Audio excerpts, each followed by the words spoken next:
السلام علیکم سر. وعلیکم السلام بھائی. کیسے ہیں شاہ جی؟ الحمدللہ اللہ کا بڑا کرم ہے سر, دعائیں ہیں, شکر الحمدللہ رب سر یہ العالمین. پورا سمجھ لیں منتھ کا تحفہ ہے جو آپ پبلک کو بھی دیتے ہیں, ہمیں بھی دیتے ہیں. سر بالکل ایسے ہی ہے, یہ تحفہ بھی ہے اور شاید اس میں بار بار عرض کرتا ہوں کہ میرا لالچ بھی ہے. اگر کوئی ایک بندہ بھی اللہ کے قریب ہونے میں کامیاب ہو جاتا تو وہ میرے لیے بھی تو آخرت کا سرمایہ ہے نا. ایسے ہی.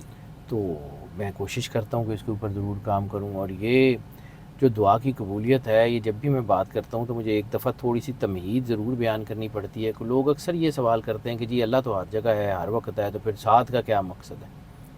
تو ساتھ آپ کو کوشن دیتی ہے. وہ کام جو آپ روٹین میں کر رہے ہوتے ہیں, بعض اوقات آپ کے اندر دیکھیں, جیسے جب آپ کے اندر ایک انرجی زیادہ ہوتی ہے تو آپ کام اچھا کر سکتے ہیں نا. آپ موٹیویٹڈ ہوتے ہیں تو آپ اچھی طرح کام کر سکتے ہیں. وہ کام آپ اس وقت بھی کر رہے ہوتے ہیں جب آپ لو فیل کرتے ہیں. جس وقت آپ ہائی فیل کرتے ہیں تو بڑے کام کر لیتے ہیں. اسی طرح دعا تو آپ ہر وقت کر سکتے ہیں, لیکن بعض اوقات آپ کا ہورائزن آپ کو سپورٹ کر رہا ہوتا ہے. انرجی پیٹرنز پوری دنیا کے نظام کو چلاتے ہیں اور پازیٹیو اور نیگیٹو کی انرجی آپس میں رہتی ہے. کسی وقت میں یہ پازیٹیو انرجی اپنی فل پیک کے اوپر ہوتی ہے, اور جب فل پیک کے اوپر ہوتی ہے تو پھر وہ چند گھنٹے وہاں سسٹین کرتی ہے. جب وہ سسٹین کرتی ہے تو اس کا مطلب ہے کہ وہ وقت ہوتا ہے کہ اگر آپ اس وقت میں اللہ کے ساتھ جڑیں تو وہ کام جو آپ کے مہینوں میں ہونے ہوتے ہیں وہ گھنٹوں میں ہو جاتے ہیں, جو گھنٹوں میں ہونے ہوتے ہیں وہ منٹوں میں ہو جاتے ہیں. اپنے آپ کو اصل میں جو ون لائنر ہے اس دعا کی قبولیت کے ساتھ کا, وہ ہے اپنا جو ہے سنکرونائزیشن اللہ کے ساتھ ٹھیک کر لیں. اپنے آپ کو اگر اللہ کے ساتھ سنکرونائز رکھیں گے تو آپ کی چیزیں بہت اچھی ہوتی چلی جائیں گی. اب آ جاتے ہیں جی اس دعا کی قبولیت کی ساتھ کے وقت کے اوپر. تو جب بھی میں یہ دعا کی قبولیت کی ساتھ کا وقت بتاتا ہوں, میں بتاتا ہوں پاکستان اسٹینڈرڈ ٹائم +5:00 GMT کے مطابق.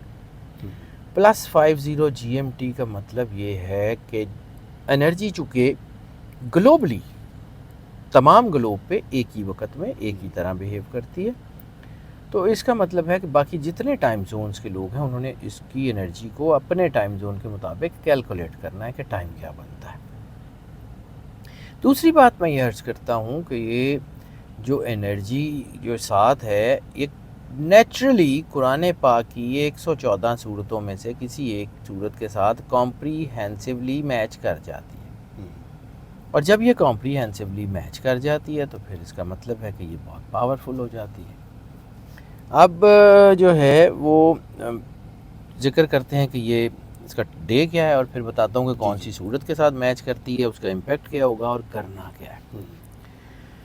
اس کا جو ٹائم بنتا ہے وہ 22 جون 2025 بروز اتوار بنتا ہے, ٹھیک ہے. اور 22 جون 2025 اتوار کے دن اس کا جو ٹائم بنے گا وہ بنے گا صبح 5:40 کے اوپر.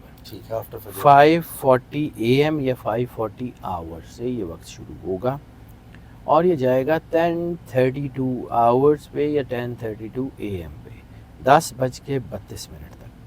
4 گھنٹے 52 منٹ یعنی تقریباً 5 گھنٹے کا یہ ٹائم ہے اور 292 منٹ کا ٹائم ہے. اس کی انرجی بڑی شاندار ہے. لیکن اب جہاں سے ہم بات کرتے ہیں کہ اس کا کسی صورت کے ساتھ کمپریہنسولی میچ ہو جاتا ہے, تو یہ کو انسیڈنس نہیں ہے کہ ایک مہینہ جو چل رہا ہے یہ ذی الحج کا مہینہ ہے, یہ حج کا قربانی کا مہینہ ہے, اگلا مہینہ جو آنے والا ہے وہ محرم کا مہینہ ہے, اور اسی قربانی کو جو حضرت اسماعیل علیہ السلام کی دی گئی تھی اس کے بارے میں قرآن کہتا ہے وَفَدَيْنَاهُ بِذِبْحٍ عَظِيمٍ. تو ہم نے اس فدیے کو جو حضرت ابراہیم نے دیا تھا اس کو ذبح عظیم سے بدل دیا. تو وہ جو ذبح عظیم ہے اس کا بھی مہینہ محرم آ رہا ہے. تو جب ہم یہ دیکھیں کہ یہ اس کا جو ہے نا کو انسیڈنس نہیں ہے, یہ نیچرل ہے کہ اس کی جو صورت بن رہی ہے وہ سورہ ابراہیم بن رہی ہے, اور ابراہیم علیہ السلام کا تعلق جو ہے وہ ذی الحج سے بھی ہے اور محرم سے بھی ہے. جیسے علامہ صاحب نے کہا تھا کہ غریب و سادہ و رنگی ہے داستان حرم, نہایت اس کی حسین ابتدا ہے اسماعیل. تو وہ جو ہے یہ ایسا نہیں ہے کہ سورہ ابراہیم کا امپیکٹ اتنا شاندار ہے کہ یہ ساتھ آپ کی زندگیاں بدل دے گی اگر آپ رسول اللہ صلی اللہ علیہ وآلہ وسلم اور ان کے اہل بیت کے وفادار رہے. تو اگر آپ جو ہے وہ اللہ کے ساتھ جو ہے مخلص رہے تو یہ سات آپ کی زندگی کو آل ٹوگیدر اتنا عروج دے گی کہ آپ کی سوچ ہے، مشکلات کے حل کا وقت ہے، کاروباری ترقی کا وقت ہے، ذہنی دباؤ سے باہر نکلنے کا وقت ہے، اللہ کی قربت میں جانے کا وقت ہے، رشتوں کو قریب کرنے کا وقت ہے، پیسہ کمانے کا وقت ہے، اللہ کی راہ میں خرچ کرنے کا وقت ہے۔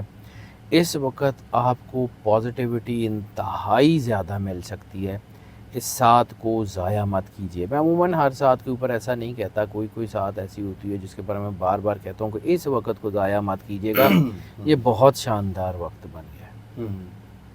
اب آ جاتے ہیں کہ اس میں کرنا کیا ہے۔ تو میں پہلے بھی بار بار عرض کر چکا ہوں کہ ہم جب انرجیز کو پڑھتے ہیں تو ہم قرآن پاک کی صورتوں کو اس کی انرجیز کے مطابق ایگزیکیوٹ کر کے چیک کر کے پھر بتاتے ہیں کہ کون سی صورت کتنی مرتبہ کیسے کیسے پڑھنی ہے۔ لیکن یہ کویسچن بھی پوچھا جاتا ہے کہ جی اگر کوئی بندہ قرآن پاک نہیں پڑھ سکتا تو وہ کیا کرے؟ تو ویسے تو ہمیں قرآن پاک پڑھنا چاہیے۔ قرآن پاک جو ہے وہ ہماری سمجھیں کہ وہ ہمارا نصب العین ہی وہ ہے۔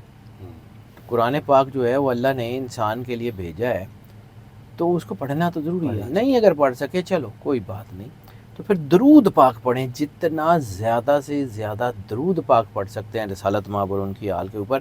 اس ساتھ کے دوران اگر صرف درود بھی پڑھتے رہیں گے تو بھی ہو جائے گی، لیکن جس طریقے سے میں آپ کو بتاتا ہوں اگر یہ کر لیں گے تو بہت ہی فائدہ مند ہوگا۔ سب سے پہلے اس میں کرنا کیا ہوتا ہے؟ طریقہ جو اکثر لوگ کرتے ہیں ان کو پتہ ہے کہ سب سے پہلے 2 نفل شکرانے کے ادا کرنے ہیں۔ اللہ نے اپنا کلمہ، سرور انبیاء کی محبت جو ہے وہ دین عطا کیا، تو اس کو جو ہے اس کا شکریہ ادا کرنے کے لیے ضروری ہے کہ 2 نفل شکرانے کے ادا کیے جائیں۔ اس کے بعد پھر سرور انبیاء سرکار ختمی مرتبت بادشاہ کونین صلی اللہ علیہ وآلہ وسلم کی بارگاہ میں درود پاک کا نذرانہ، جتنی محبت عقیدت پیار کے ساتھ پیش کیا جا سکتا ہے، کم سے کم 1 تسبیح، زیادہ سے زیادہ جتنا آسانی سے ہو سکے۔ اس کے بعد سورہ ابراہیم جس کا میں نے ذکر کیا ہے، سورہ ابراہیم 1 مرتبہ، پھر اس کے بعد دوبارہ درود پاک، کم از کم 1 تسبیح، زیادہ سے زیادہ جتنا آسانی سے ہو سکے۔ اس کے بعد سورہ فاتحہ 11 مرتبہ، سورہ ضحیٰ 5 مرتبہ، سورہ مزمل 1 مرتبہ، اور پھر دوبارہ اسی طرح سورہ ضحیٰ 5 مرتبہ، سورہ فاتحہ 11 مرتبہ، اور اس کے بعد پھر درود پاک کم از کم 1 تسبیح، زیادہ سے زیادہ جتنا آسانی سے ہو سکے۔ اور اس کے بعد صلاۃ الحاجت، صلاۃ الحاجت جو ہے وہ اللہ کی بارگاہ میں پیش کریں، اور اس کے بعد پھر دعا کریں۔ اور دعا جو ہے وہ کبھی بھی خود غرضی نہیں ہوتی، دعا وہ ہے جو آپ نے اپنے لیے تو کرنی ہی کرنی ہے، آپ نے ان لوگوں کے لیے بھی کرنی ہے جن کے لیے کوئی دعا کرنے والا نہیں ہے، ان کے لیے بھی کرنی ہے جو آپ کے قریبی ہیں، اور ان کے لیے بھی کرنی ہے کہ جو آپ کے قریبی نہیں ہیں، ان کے لیے بھی کرنی ہے کہ جن سے آپ کو محبت ہے، اور ان کے لیے بھی کرنی ہے کہ جن کے آپ کو محبت نہیں ہے۔ اپنے بچوں کے لیے بھی کرنی ہے تو لوگوں کے بچوں کے لیے بھی دعا کرنی ہے۔ تو اس دعا میں جتنے لوگوں کو شامل کر سکتے ہیں، میں ہمیشہ یہ ریکویسٹ کرتا ہوں مجھے، میری ٹیم کو، آپ کے چینل کو، آپ کی ٹیم کو اس میں شامل کریں، سب دعاؤں میں جو ہے نا ایک دوسرے کو یاد رکھیں، اور یہ وقت بہت اچھا ہے، انشاءاللہ تعالیٰ مشکلات بہت بڑے پیمانے پہ لوگوں کی حل ہو جائیں گی۔ ہاں جی شاہ جی، اس ٹائم جنگ کا ماحول بھی چل رہا ہے تو اس حساب سے بھی اس کے لیے بھی دعا کریں جی، حالات تو مشکل ہو رہے ہیں اور اللہ اپنی پناہ میں رکھنے والا ہے، انشاءاللہ بہترین ہی ہوگا۔ شاہ جی بہت شکریہ آپ کا، یہ بہت اچھا تحفہ ہوتا ہے شاہ جی کی طرف سے ناظرین، اور ہر مہینے آپ لوگوں کو دیا جاتا ہے۔ تو باقی میں اپنے جو ویورز ہیں ان سے یہ بھی کہوں گا، ٹک ٹاک پہ بھی ہمیں آپ فالو کر ہی رہے ہیں، لیکن ساتھ ساتھ اسٹرالوجی کی دنیا کے نام سے جو ٹک ٹاک ہے اس کو فالو کریں اور جڑیں ہمارے ساتھ، تاکہ آپ لوگوں کو شاہ جی کی جو ویڈیوز ہیں آپ کو وہاں پر بھی ملیں، فلک شیخ آفیشیل پہ بھی ملیں، اور جو میرا دوسرا چینل ہے وظائف سے معجزات، اس کو بھی آپ دیکھا کریں، اس پہ ہم جو ہے شاہ جی کی ویڈیوز پہ بھی لگتی ہیں، اور آپ کو بڑا زبردست جسے کہتے ہیں نا نالج، وہ آپ کو ملتا ہے۔ تھوڑے شاہ جی مصروف تھے، اس وجہ سے ہمارا گیپ آیا، اور انشاءاللہ تعالیٰ اب ہم کنٹینیو کریں گے شاہ جی کے ساتھ۔ آؤٹ آف کنٹری گئے ہوئے تھے شاہ جی، زیارات پہ گئے ہوئے تھے، تو واپس آ گئے ہیں انشاءاللہ تعالیٰ، اب ہم آگے کنٹینیو کریں گے۔ اپنا خیال رکھیں، سبسکرائب کر لیں، جڑے رہیں ہمارے ساتھ۔ اللہ حافظ، اللہ حافظ، اللہ حافظ۔